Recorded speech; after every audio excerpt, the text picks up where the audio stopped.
ہمیں تو فرائض واجبات پڑھ لیتے ہیں بس، اللہ اس کو قبول کر لے، فرائض واجبات ہی پورے ہو جائیں. ہمارے پاس اتنا کہاں سے؟ سارا دن تو بیٹھ کے آپ چلے کرتے رہتے ہو، پھر بھی آپ ہمیں کچھ نہیں کر سکتے. تو اس لیے کہ یہ ہماری طاقت نہیں، آپ کے لچڑ ہونے کی دلیل ہے. یہ سب آپ نے لوگوں کو الو بنایا ہوا ہے. ٹھیک ہے نا.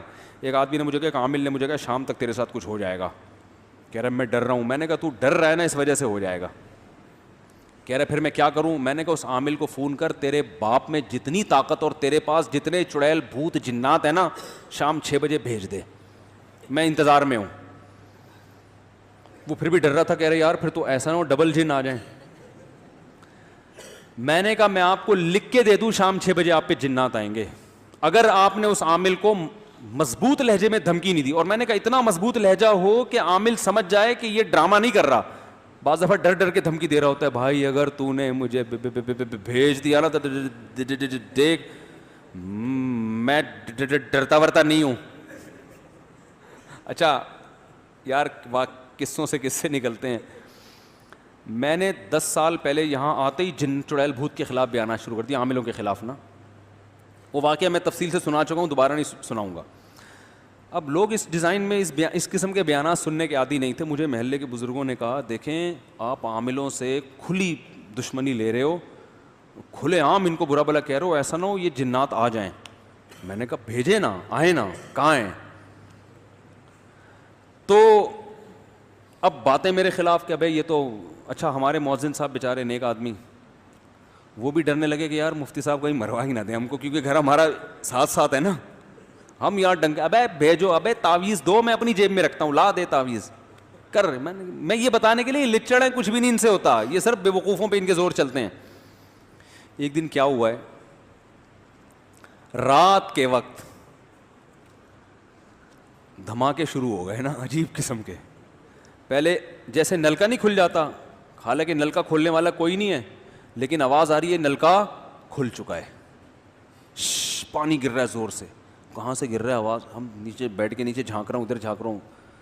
گھر والے بھی پریشان کہ یار یہ کیا مسئلہ ہے. رات ایسے چھت پہ ہمارے کچھ کمرہ ومرہ نہیں بنا ہوا تھا، تو میں پھر رات کو اکیلا چھت پہ گیا. میں نے دیکھا کہ یار یہ کیا ہے، یہاں پہ کوئی چیز نہیں ہے، لیکن اچانک ایک اینٹ کے ہلنے کی آواز آئی. میرے سامنے نا کوئی اینٹ نہیں ہلی، جیسے کسی نے اینٹ کو زمین پہ دھکا دیا ہے. میں نے کہا یہ کہ میں خود پریشانی ہو کیا رہا ہے. اچھا خیر ہم نے اگنور کیا. ہم نے کہا ہو رہا ہوگا، ہر چیز جو کچھ دنیا میں ہو رہا ہے ہماری سمجھ میں آ رہا ہے. تو ہم نے کہا یہ بھی ایک چیز ہے جو ہماری سمجھ میں نہیں آ رہی. میں نے یہ کہا تعویذ گنڈے نہیں لوں گا میں، جو بھی ہو.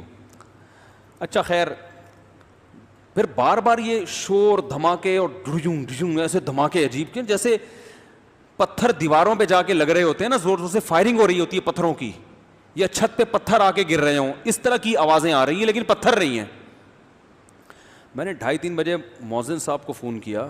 میں نے کہا آوازیں آ رہی ہیں؟ انہوں نے کہا بھرپور طریقے سے آ رہی ہیں آواز.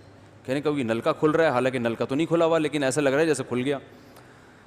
تو پھر صبح 4-5 بجے یہ آوازیں بند. ہم نے کہا کچھ نہیں ہے کچھ نہیں ہے. اگلے دن پھر خاص ٹائم پہ یہ آوازیں شروع. روز گھر والوں کو میں نے بھیج دیا ان کے والدہ کے گھر.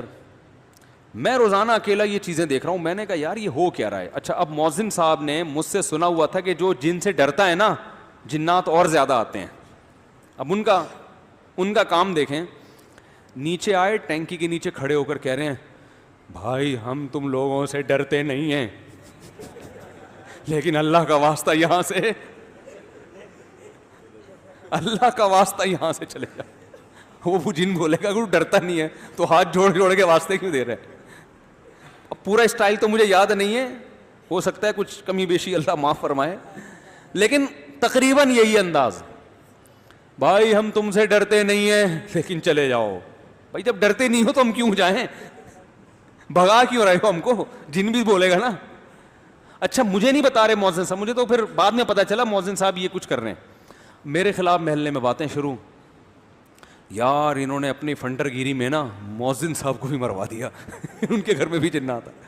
ممبر پہ بیٹھ کے اتنی فنڈر گیری اچھی نہیں ہوتی یار، اپنے چکر میں ان کو بھی ایسے کر دیا. یار اب لوگ باتیں کر رہے ہیں دیکھنا، ہم اپنا نارمل لائف. 1 ہفتہ مسلسل یہ دھماکے ہوئے ہیں. میں نے کہا یار یہ اس کو دیکھنا چاہیے, کوئی شرارت کر رہا ہے, کیا کر رہا ہے, یہ میں نے ٹھان لی کہ اس کو میں ٹریس کروں گا, یہ ہو کیا رہا ہے. کہا کہ آج میں دیکھتا ہوں جیسی پہلی آواز آئے گی فوراً وہاں جاؤں گا, یہ آواز آئی کہاں سے ہے اور پھر اس کے بعد کہاں سے آ رہی ہے. تو 2-3 دن سے میں ٹریس کر رہا تھا, پتہ نہیں چلا. ایک دن کیا ہوا کہ مجھے آواز جیسے ہی آئی نا, تو ہمارے گھر کے باہر دیوار میں جو ہے, یعنی مسجد کی طرف دیوار ہے وہ, اس میں مجھے اندازہ ہوا سب سے پہلی آواز گیزر سے شروع ہوئی ہے. کر کے آواز آئی کہاں سے, گیزر. اس کے بعد دھماکے. بس میں نے کہا پکڑ لیا, حالانکہ مجھے نہیں پتا تھا یہ کیا ہو رہا ہے. میں نے کہا فالٹ کہاں ہے, کچھ نہ کچھ گیزر میں کوئی گڑبڑ ہوئی ہے جس کی وجہ سے یہ سب کچھ ہو رہا ہے, کیونکہ یہاں سے شروع. حالانکہ میں تو ماہر گیزریات نہیں ہوں, لیکن جب انسان جن چڑیل بھوت پہ نہیں ڈالنا, اس کی کوئی لاجک تلاش کرنی ہے, تو بھائی ہمیں تو جہاں سے سرا ملے گا ہم وہ سرا پکڑیں گے. میں نے کہا یار یہ گیزر سے جنات کا کوئی تعلق نہیں ہو سکتا, اور یہ دھماکوں کی ابتدا گیزر سے ہو رہی ہے, مسئلہ ہے. صبح مؤذن صاحب ملے, میں نے کہا مبارک ہو, میں نے الحمدللہ رات کو جن پکڑ لیا ہے, اور آج رات دوبارہ جن نہیں آئے گا, لیکن اس کی شرط یہ, اس نے کہا گیزر بند کر دینا.